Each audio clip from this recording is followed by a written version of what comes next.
नमस्कार. क्षमा फूडी झोनमध्ये तुमचे स्वागत. आज मी तुमच्यासाठी घेऊन आले आहे टिफिनला देता येईल अशी एकदम झणझणीत अस्सल गावरान चवीची लाल चवळीची रस्सा भाजी. ही भाजी अशी चमचमीत बनते की नक्कीच दोन भाकरी जास्त खाल. चला तर मग वेळ न घालवता रेसिपीला सुरुवात करूया. चला रात्रभर भिजवलेल्या चवळ्या बघूयात. छान भिजल्यात, टम्म फुगल्यात. आता आपण वाटण करूयात. वाटणासाठी एक वाटीभर कांदा बारीक चिरलेला, अर्धी वाटी टोमॅटो चिरून घेतला आहे, एक मूठभर सुकं खोबरं, एक टेबलस्पून पांढरी न भाजलेली तीळ, आलं थोडंसं घेतलं आहे आणि लसणाच्या 8-10 पाकळ्या घेतल्या आहेत. लाल तिखट मोठा चमचा, फोडणीसाठी जिरं मोहरी, अर्धा चमचा हळद, चमचाभर धणा जिरा पूड आणि पाव चमचा आमचूर पावडर आणि 4-5 कढीपत्त्याची पानं.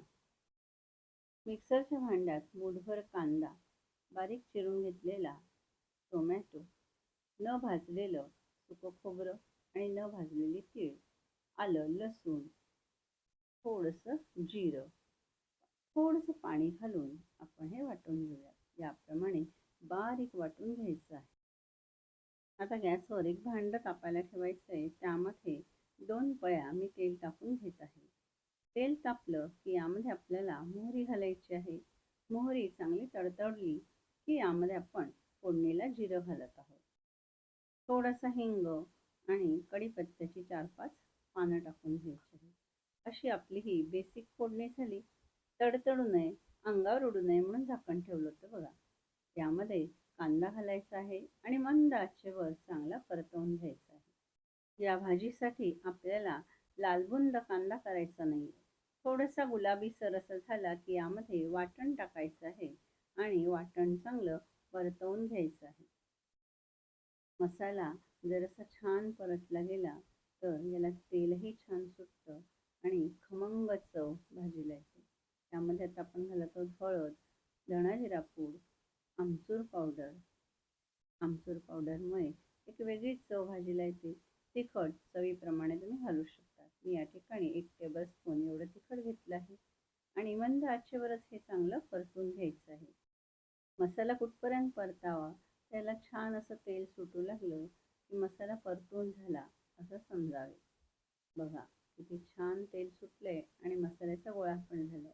आता यामध्ये आपण भिजवलेली चवळी घालूयात. अशा चवळ्या चांगल्या भिजलेल्या असल्यानं की त्या लवकर शिजतात पण आणि भाजीला एक वेगळीच चव येते.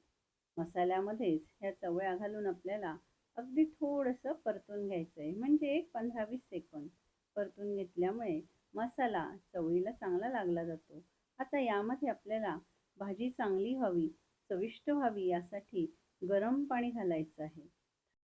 गरम पाणी घातल्यामुळे लवकर भाजी शिजते तर खरंच, पण तवंगही छान येतो, म्हणजेच तर्रीदार होते. हे बघा, आत्ताच भाजीचा किती सुरेख रंग दिसू लागला आहे. भाजी उकळेपर्यंत गॅसची आच मोठी ठेवावी.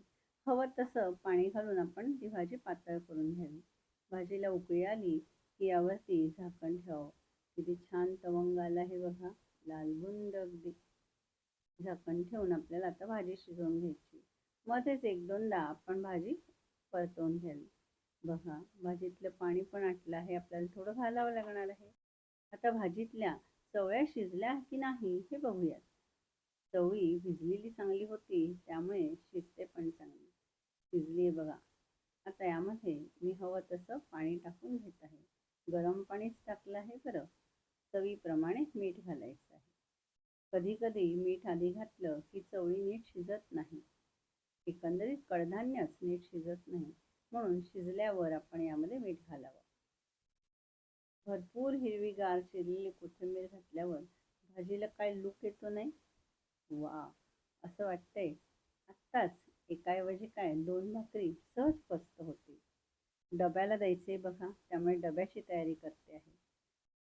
शूटिंग करायचंय ना म्हणून हे गरम गरम भाजी भरते, नाहीतर गरम गरम भाजी अजिबात डब्यात भरायची नाही. भाजी सोबत लोणचं खानदेशी पद्धतीचं आणि खानदेशी पद्धतीची खास कोरडी शेंगदाण्याची चटणी देत आहे. त्यामुळे लेक माझा भन्नाट खुश होतो बरं का. पण डब्यामध्ये कधीही गरम गरम भाजी आणि गरम गरम चपाती भरू नये. चपाती पण एवढी मऊसूत झाली आहे. लवकरच याची पण रेसिपी तुमच्यासाठी सादर होईल. अशा पद्धतीने चवळीची भाजी तुम्ही नक्की करून बघा. कमेंट बॉक्समध्ये कमेंट करा, व्हिडिओला लाईक करा आणि या रेसिपीचा व्हिडिओ तुमचं मित्रमंडळ, नातेवाईकांपर्यंत जरूर शेअर करा. क्षमा फूडीज झोन चॅनेलला सबस्क्राईब करायला विसरू नका. आणि हो, नोटिफिकेशन सर्वात आधी मिळावे यासाठी बेल आयकॉनवर क्लिक करा. पुन्हा भेटू अशाच एका रेसिपीसोबत. धन्यवाद.